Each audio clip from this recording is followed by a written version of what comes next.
Hello guys, कहानी की शुरुआत में हमें दिखाया जाता है कि जब सीना के अंकल ऑफिस में जाते हैं तब उनका पीछे से कोई चेहरा ढक देता है। और उसके बाद जब चेहरा खोला जाता है तब हमें पता चलता है कि उनका किडनैपिंग किया गया है। तभी उनके बगल में उनका सिक्योरिटी भी बैठा होता है और उनके सामने एक लेडीज होती है जो कि कहती है कि मैंने तुम्हें न जाने कितने सारे पैसे खिलाए हैं ताकि तुम सीना के अपार्टमेंट में मेरे नाम करा सको, लेकिन अभी तक तुम्हारी तरफ से कोई भी रिस्पॉन्स नहीं आया है और इसके लिए मुझे बहुत गुस्सा आ रहा है। तब सीना के अंकल उन्हें डरते हुए कहते हैं कि मेरे पास अब कोई और चारा नहीं है क्योंकि सीना ने सारे लोन चुका दिए हैं। उसके बाद वह लेडीज उन्हें एक कागज देती है और वह कहती है कि यह एक नकली कागज है जिसपे सीना के डैड का एक नकली सिग्नेचर मैंने करवाया है और इसकी सहायता से तुम सीना को बता सकते हो कि उनके डैड ने और भी लोन मुझसे लिए हुए हैं। इधर बेसमेंट में जब सीना अपनी कपड़े सुखा रही होती है तभी वहाँ पे जुनू चला आता है। तब सीना कहती है कि क्या हम लोग फिर से डेटिंग नहीं कर सकते। तब जुनू कहता है कि मैं तो सोच रहा हूँ डेटिंग के लिए और इस बार हम लोग किसी महंगे होटल में चलेंगे। जिसके बाद जुनू सीना को देखने लगता है। तब अचानक से वे दोनों हंसने लगते हैं। उसके बाद हम लोग देखते हैं कि सीना अपने फ्रेंड मिस कोयुन के साथ डिनर कर रही है जहाँ पे वे दोनों बातें कर रहे हैं। तब मिस कोयुन पूछती है क्या जुनमुन के साथ तुम्हारा कोई रिश्ता बना या फिर नहीं बना। सीना हंसने लगती है और वह कहने लगती है कि अभी तो हमारा सिर्फ अफेयर चल ही रहा है और हम लोग बहुत जल्द डेटिंग करने वाले हैं। इधर जुनमू उस ब्रेसलेट को लेकर उस बूढ़े आदमी के पास जाता है जहाँ पे वह उसे कहता है कि यह ब्रेसलेट बहुत दिनों से मेरे पास है और इसमें से अजीब सी चमक निकलती है जब सीना उसके सामने आती है। तब वह बूढ़ा आदमी कहता है कि शायद इसके अंदर कोई बैटरी उतरी हुआ क्योंकि यह तो सिर्फ एक साधारण ब्रेसलेट ही है। तब जुनमू कहता है कि आपको तो कुछ पता भी नहीं है इसके बारे में। उसके बाद जुनमू इतना कहने के बाद वहाँ से चला जाता है। बाद में जब सीना अपने रूम के रेंट लेने के लिए चोयू के पास जाती है तब चोयू उसे देख के वहाँ से भाग जाता है और वह एक रूम के अंदर चला जाता है। जिसके बाद सीना उसके रूम के अंदर जाती है तब वहाँ पे कोई नहीं होता है। उसके बाद हम लोग देखते हैं कि चोयू किसी दूसरे दरवाजा से निकलता है जो कि डायरेक्ट उसके दुकान के सामने होता है और वह वहाँ पे काम करता है। जहाँ पे जाते हैं वहाँ पे एक लड़की आती है जो कि वहीं पे काम करती है और वह चोयू के हाथ पकड़ लेती है और वह कहती है कि तुम्हारी बहुत जल्दी चले आए। जिसके बाद चोयू बिना कुछ कहे अंदर चला जाता है। बाद में युंजी का भाई क्योंग हुन सीना को कॉल करता है जहाँ पे वह कहता है कि मुझे बहुत ज़्यादा भूख लगा हुआ है और मैं आपके साथ डिनर करना चाहता हूँ। तब सीना कहती है कि ठीक है तुम थोड़ी देर वहाँ पे रुक जाओ, मैं वहाँ पे चली आती हूँ। जब सीना इतना कहने के बाद फ़ोन रखती है तभी वह देखती है कि उसके अंकल वहाँ पे चले आए हैं और उनके अंकल सीना को कहती है कि तुम बहुत दिनों से तो खुश दिखाई दे रही हो, लेकिन आज मेरे पास ये कागज़ देखो जिस पे साफ साफ लिखा हुआ है कि तुम्हारे फादर ने मुझसे और भी लोन लिए हैं और इस कागज़ के दम पे मैं इस बिल्डिंग को पूरा खरीद सकता हूँ। अब तुम्हारे पास कोई दूसरा चारा नहीं है, तुम फिर से जाके या तो पार्ट टाइम जॉब करके मुझे पैसे चुका दो या फिर ये बिल्डिंग मुझे दे दो। और इतना कहने के बाद सीना के अंकल वहाँ से चले जाते हैं। जिसके बाद सीना फिर से उदास हो जाती है और वह काफ़ी गहरे सोच में पड़ जाती है कि वह इस पर पैसे किस प्रकार से चुकाएगी। तभी उससे फिर से क्योंग हुन का फ़ोन आता है जिसपे वह कहता है कि आप बहुत ज़्यादा लेट हो गई हो, आप जल्दी से यहाँ पे आइए। जिसके बाद सीना उदास मन से कहती है कि ठीक है तुम वहीं पर रुको, मैं आ रही हूँ। फ़ोन रखने के बाद युंजी वहाँ पे चली आती है। जिसके बाद वह अपने भाई क्योंग हुन को टहलने के लिए अंडरग्राउंड स्टेयर से नीचे ले जाती है। तभी उसके पीछे मूंग बून के साथ ही चली जाती है।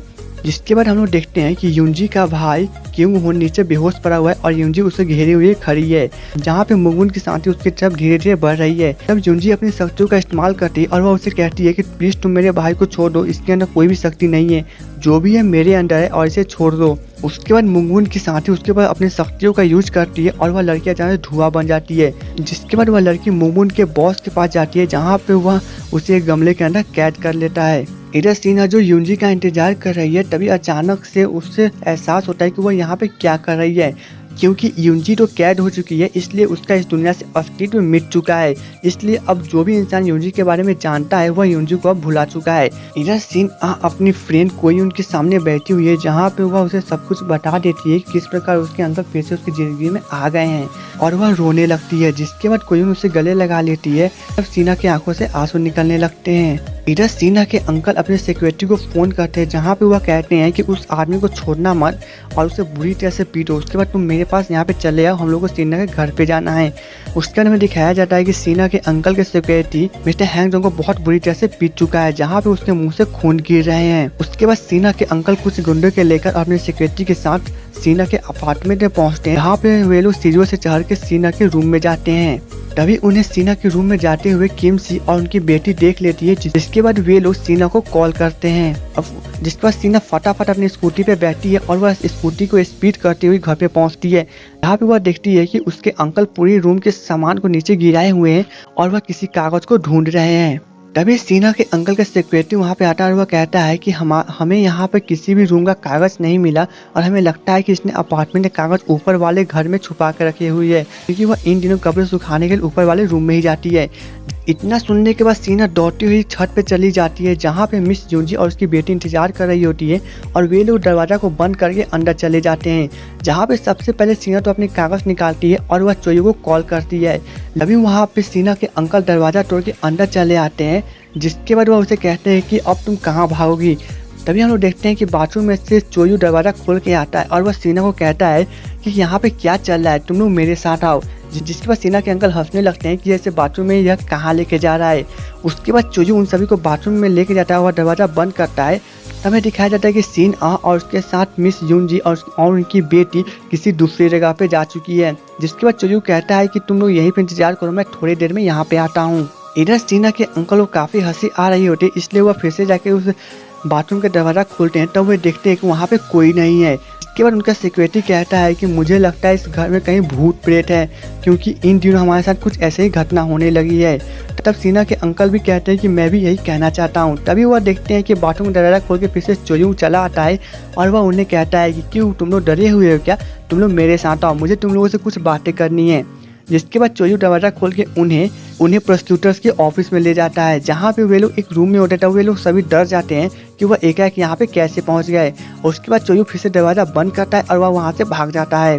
जिसके बाद वहाँ पे जब प्रोस्टिट्यूटर्स आते हैं तब वे कहते हैं कि तुम लोग यहाँ पे क्या कर रहे हो। तभी सीन को एक्सचेंज कर दिया जाता है और दिखाया जाता है जुनवू जो कि सीना के रूम में पहुंचा हुआ है। तब वह देखता है कि वहाँ पे चारों तरफ सामान टूटी फूटी गिरी हुई है। तब उसे नीचे गिरा हुआ एक कागज मिलता है, जिसपे जब वह पढ़ता है तब उसे पता चलता है। तब वह देखता है कि यह एक लोन का कागज है, जिसपे जुनवू को शक हो जाता है कि यह सब काम सीना के अंकल ने किया है।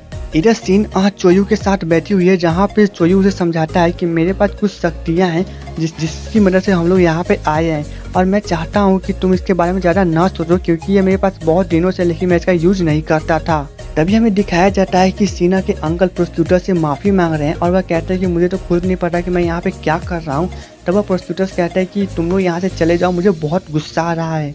उसके बाद सीना के अंकल जब अपने ऑफिस में जाते हैं तब वहाँ पे अचानक से टाइम स्टॉप हो जाता है और फिर अगले सीन में दिखाया जाता है कि जुनवू ने उन्हें एक टेबल कुर्सी पे बांध के रखा है, जहाँ पे जुनवू से कहता है कि तुम्हें डरने की ज़रूरत नहीं है। इन दिनों तुम्हारे साथ जो कुछ भी हो रहा है वह सब मैं ही कर रहा हूँ, और तुम लोगों ने सीना के साथ जो कुछ भी किया है मुझे बहुत गुस्सा आ रहा है, और अब से जो कुछ भी तुम्हारे साथ होने वाला है वह तुम बर्दाश्त नहीं कर पाओगे। और इतना कहने के बाद जुनवू वहाँ से चला जाता है।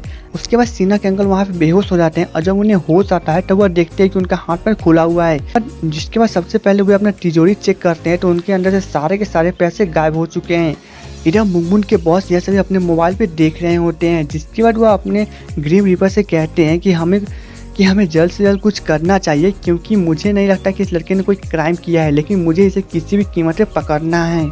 इधर सीना जब वो अपने घर पे पहुंचती है तब वह देखती है कि उनके फादर का फोटो जो कि ग्लास के फ्रेम के अंदर था वह नीचे गिर के फूटा हुआ है। उसके बाद जब वह फोटो निकालने जाती है तभी वहाँ पे जुनवू चला आता है और वह उसका हाथ पकड़ लेता है। उसके बाद बैकग्राउंड में म्यूजिक चलने लगता है, क्योंकि ऐसे ही सीन के लिए तो कोरियन ड्रामा फेमस है। उसके बाद वे दोनों बालकनी में है, जहाँ पे जुनवू उससे वह कागज देता है। वह कहता है कि यह कागज तुम अपने पास रखो और उसके बाद तुम्हें कोई परेशान अब नहीं कर पाएगा, क्योंकि मुझे जो करना था वो मैंने कर दिया है। सीना कहती है कि तुम बिल्कुल सही कह रहे हो, मुझे ऐसा ही करना चाहिए और मैं सबसे पहले अपनी बुक लिखूंगी। इसके बाद जुनवू थोड़ा सा इरिटेटेड हो जाता है और वह कहता है कि तुम सिर्फ यही कर ही सकती हो। उसके बाद में दिखाया जाता है कि जब जुनवू यह सभी सोचते हुए अपने रूम में जाता है तभी वहाँ पे म्यूंगून के बॉस बैठे होते हैं। जिसके बाद वे कहते हैं कि हेलो, मैं भगवान हूँ, और वहाँ पे यह ड्रामा खत्म हो जाता है। तो दोस्तों एपिसोड 8 की स्टोरी कंप्लीट हो चुकी है और एपिसोड 9 की स्टोरी को जानने के लिए आप हमारे वीडियो को लाइक और चैनल को सब्सक्राइब कर दीजिए। तो चलिए मिलेंगे नेक्स्ट वीडियो में, तब तक के लिए good bye and take care.